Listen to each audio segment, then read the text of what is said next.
Hey, welcome everyone. Simon Rosenberg, Hopium Chronicles, back with another great event. Joining me today is David Pepper, who I think most people know these days. He's everywhere. He's an author, fellow Substacker, former state party chair in Ohio, and just one of the most thoughtful commentators on elections and politics today. David, welcome. Thank you. Great to be back with you. Listen, I wanted you to come on because part of our focus at Hopium is about expansion and winning in the red states and red places, as we call it, the places that we need to become competitive in if we're going to win back the majority in 2026 and expand the electoral college map, over time. And you've been writing about Ohio and saying, I've been struck by your commentary about how you think this could be sort of the best cycle for us, or at least the best ticket that we've had in a long time. And obviously, Ohio is so important for us. And so, can you just give our community the lay of the land and what you're seeing this cycle? Yeah, I appreciate being on, but I especially appreciate what you're doing because we're not going to succeed if we're a party of only a few states and we give up on a bunch of the others. That if we work hard, and I think we can win. So it's been a tough couple cycles in Ohio. We know when Trump is on the ballot in Ohio, we've been quite red. There's no sugarcoating that.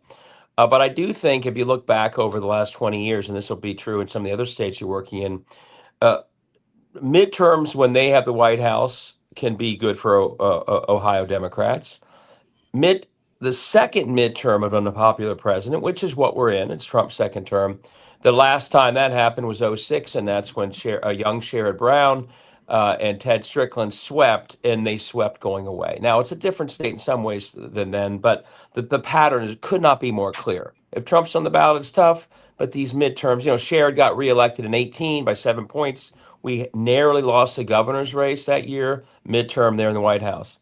So the timing is good, but even better is that's all well and good unless you have really good candidates. And what we have the makings of, I believe, the best ticket since that 2006 Brown Strickland ticket. You've got Sherrod, to his credit, deciding to run again. You all would know this. Sherrod overperformed by about 7 or 8 points in 2024. Kamala Harris lost by about 11. There really wasn't a truly robust presidential effort here. She lost by about 11. Sherrod lost by about 3. In a better electorate, that's a victory. And then we have this very unique candidate running for governor. Her name is Amy Acton. She was the health director during COVID, standing with the Republican governor, even though she's a Democrat.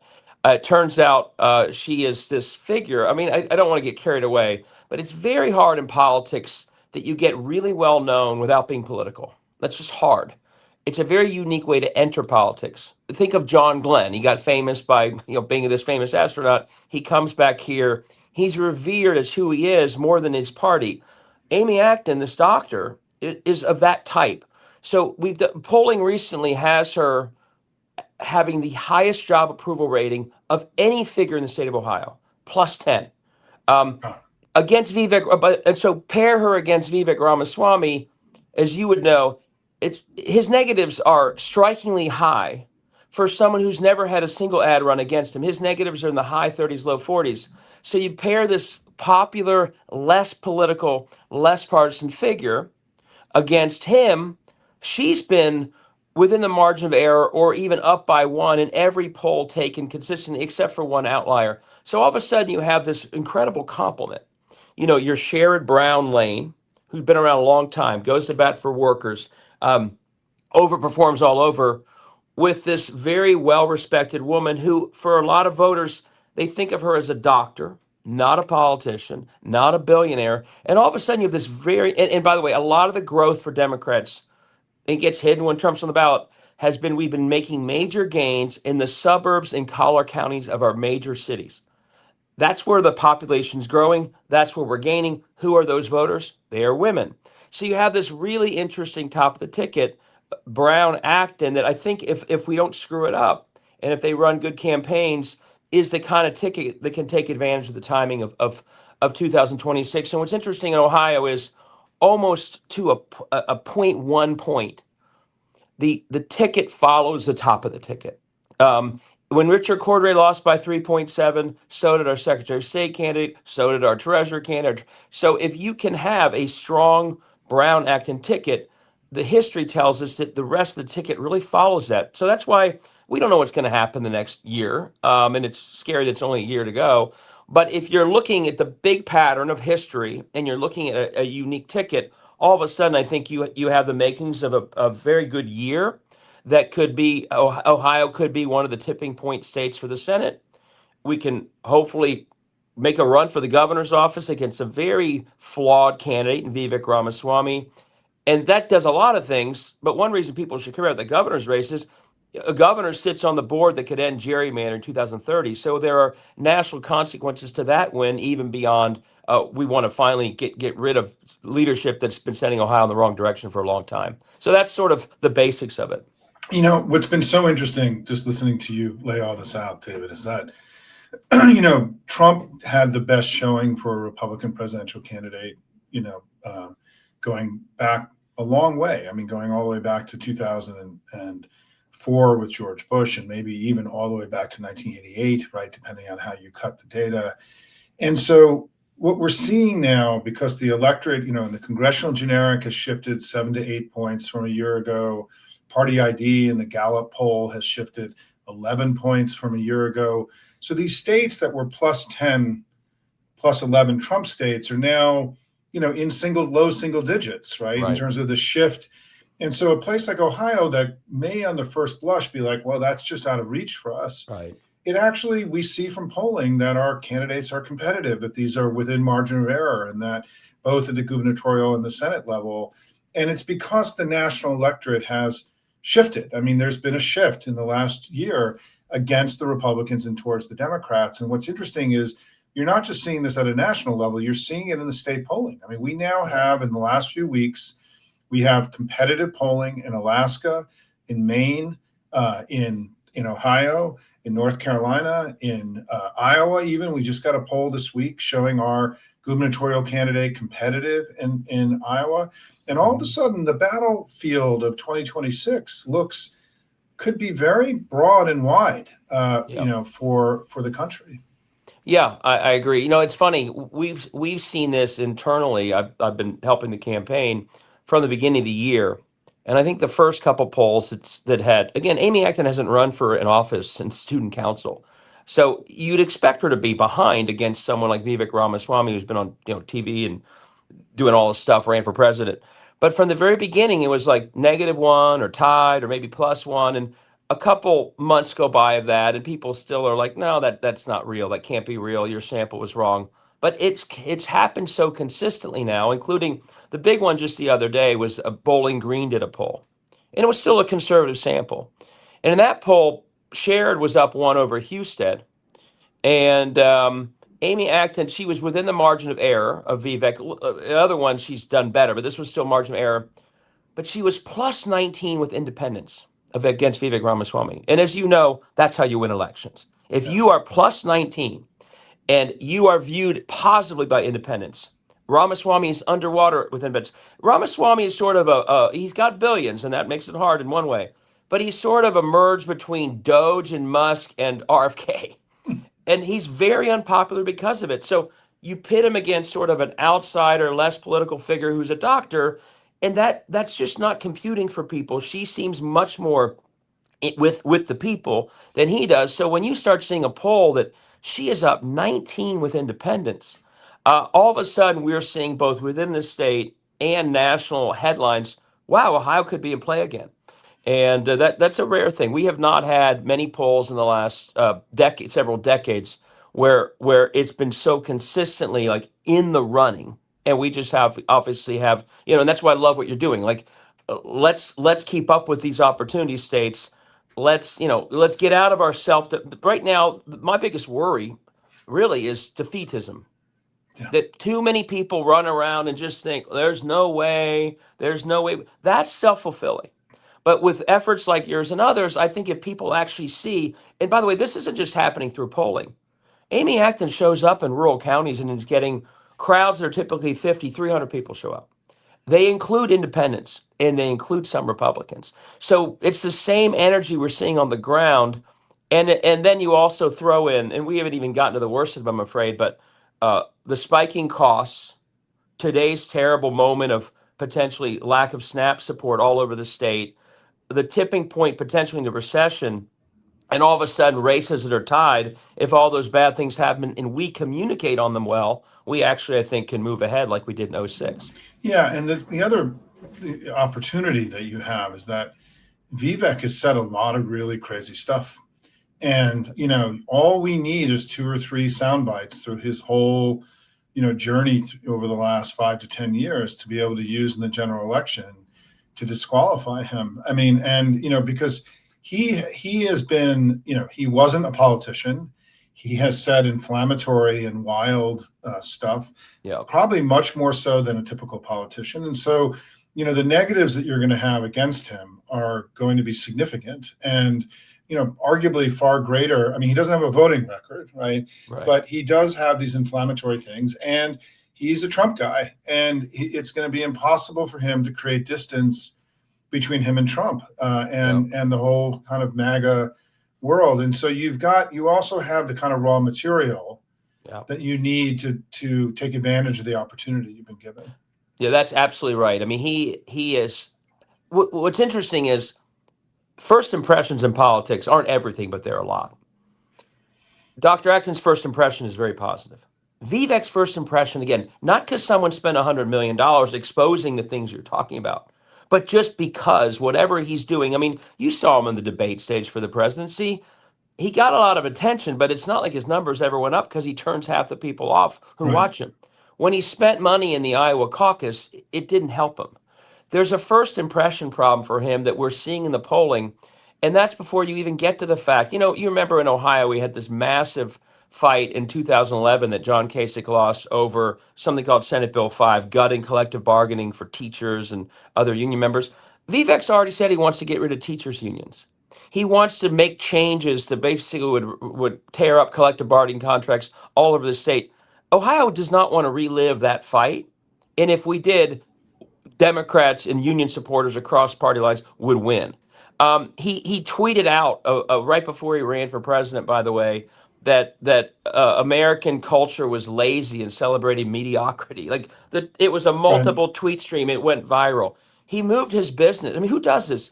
A month or two before announcing for governor, he moved his business from Ohio to Texas.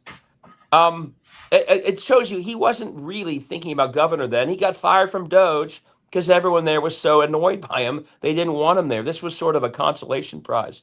So, yeah, I think that he's already left a bad first impression. I think sort of the con man narrative fits him and people see it. I mean, if you look at his business record, it's also somewhat accurate. Yeah. But they see it now.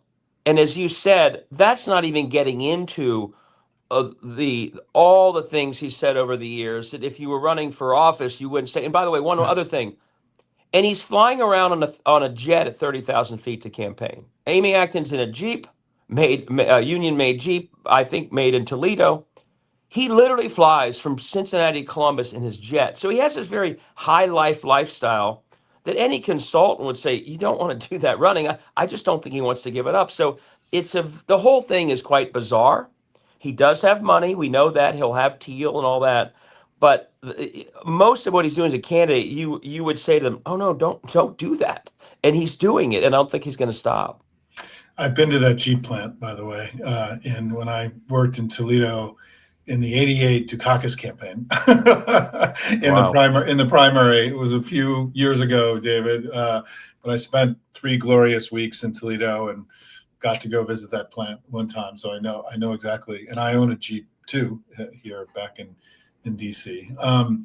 So this has been great. And it's exactly what I wanted to hear from you. And I just wanted, before we go, David, is just, you talk to a lot of people, you travel around the country, you're doing, you're in contact the way I am with lots of folks. I mean, what else are you picking up out there? I mean, one of the things that you were ahead of the curve on in helping us understand the moment is and I guess also we have redistricting happening in Ohio that I guess is happening in real time in front of us. Right now, but yeah, you talked, you helped introduce this concept of laboratories of autocracy to our lexicon and help us understand that states like Ohio, and I would say Wisconsin and North Carolina and others were laboratories, where Texas, Florida, where some of this authoritarian kind of politics was tested and grown, lab tested and grown, and so can you,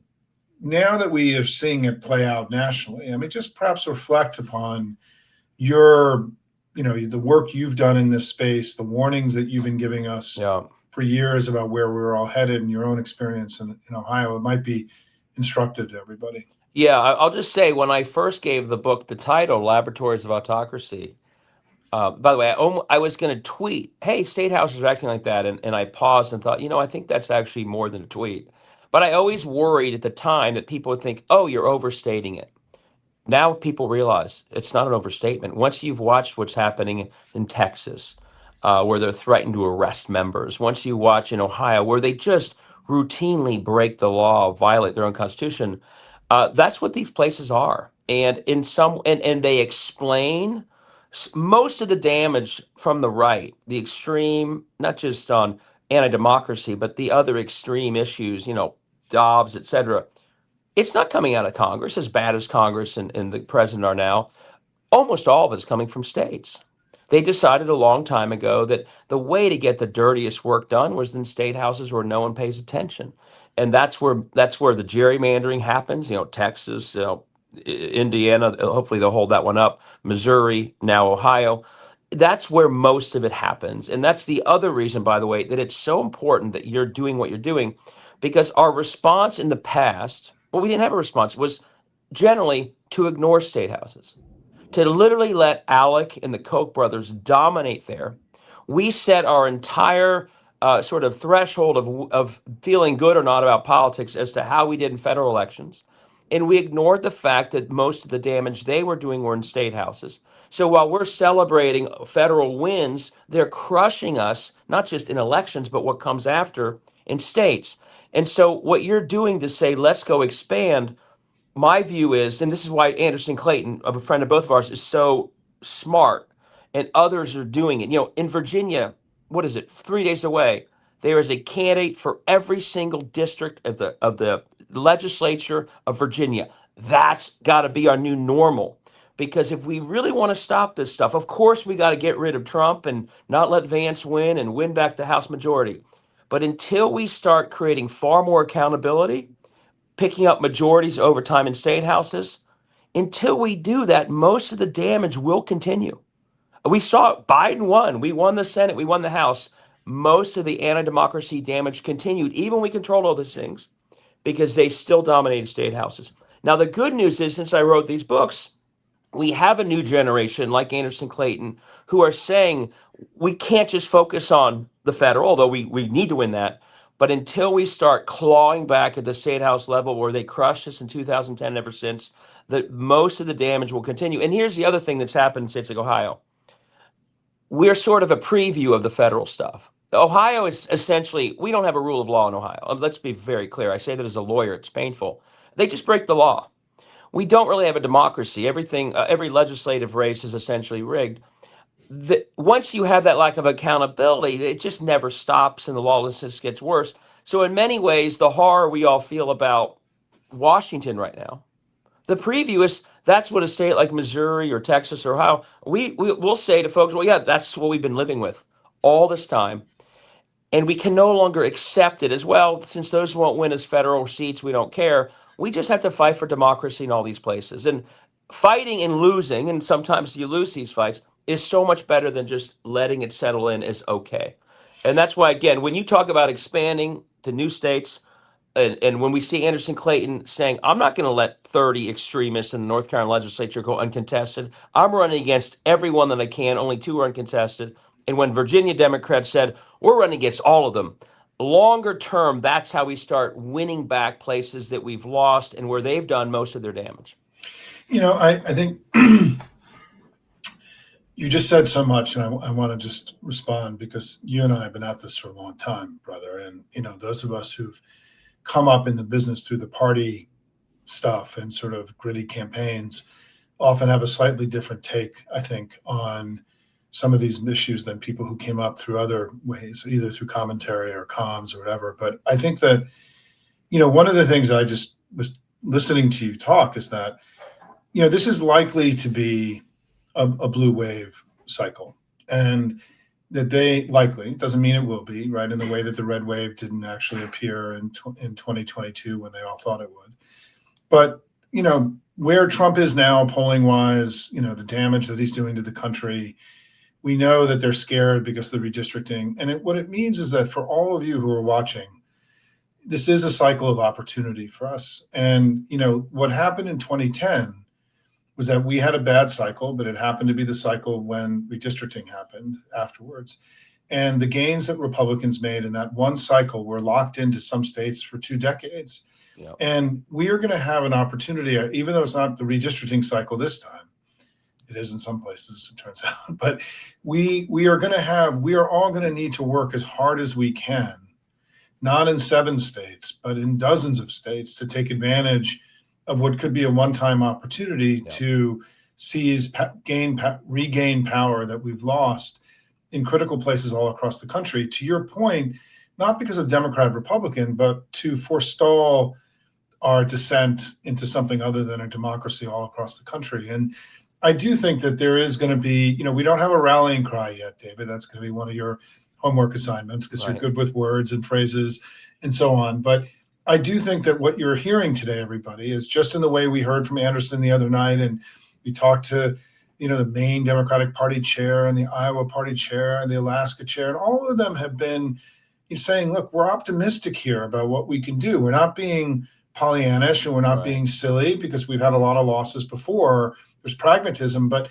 there's been a universal sense of optimism that people have that we're going to have a healthy and good cycle. How healthy and good that is will depend in part how much work we do and how much money we raise, and also how much we forestall all the efforts Trump will have to sort of suppress, a free and fair election. I think, there's, as we go to press here and as we're doing this interview, stories are breaking that they may strike in Venezuela this weekend. Why this weekend? I'm convinced it's because they want to blow the story of these blowout elections that we're going to have next week, off the news pages. And so their own voters don't get to see that Trump is failing and Republicans are getting their ass kicked, Right. And it may even be just a single strike.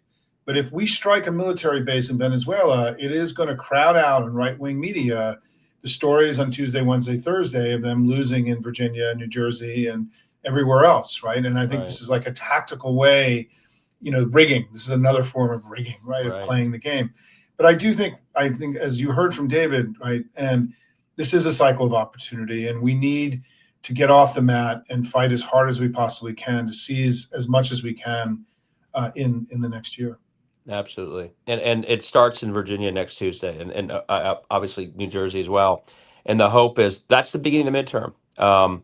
And to the point about opportunity, there is no better time. Just like Karl Rove observed in 2010, he called his shot. He said he wasn't dreaming about Mitt Romney in 2009 and 10. He said, we're going to go through states and win back. And he literally wrote an op-ed saying, we're going to do it in Portsmouth, Ohio. We're going to do it here. If we're going to have a cycle of opportunity, this is the time right now to be recruiting people to run everywhere. So many will lose, some will win, but the energy and the message benefit you get from running in every part of a state like Ohio, it helps everybody. It helps turnout. It helps message.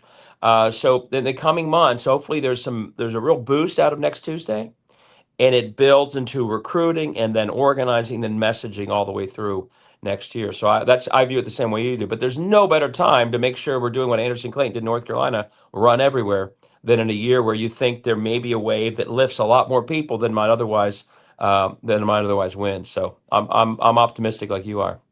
Okay, brother. I thank you for spending time with us today. We're going to have you back from time to time to do a check-in. Anytime you want to come and talk to our community with anything you want to share, just reach out. We'd love to have you back. And just thanks for your tireless work, David. I mean, you are doing so much media. Your Substack is terrific. I mean, you're out there fighting and bringing it every day, and just really grateful for that energy that you're bringing all of us. Thanks, Simon. I appreciate it. Okay, folks, thank you. If you like this talk today, please hit like, share the video with all of your friends wherever you're watching. and subscribe to Hopium however you're listening or watching this video today. We want to grow our community and bring this optimistic can-do spirit to more Democrats as we go fight the midterms very soon. Thanks, everybody.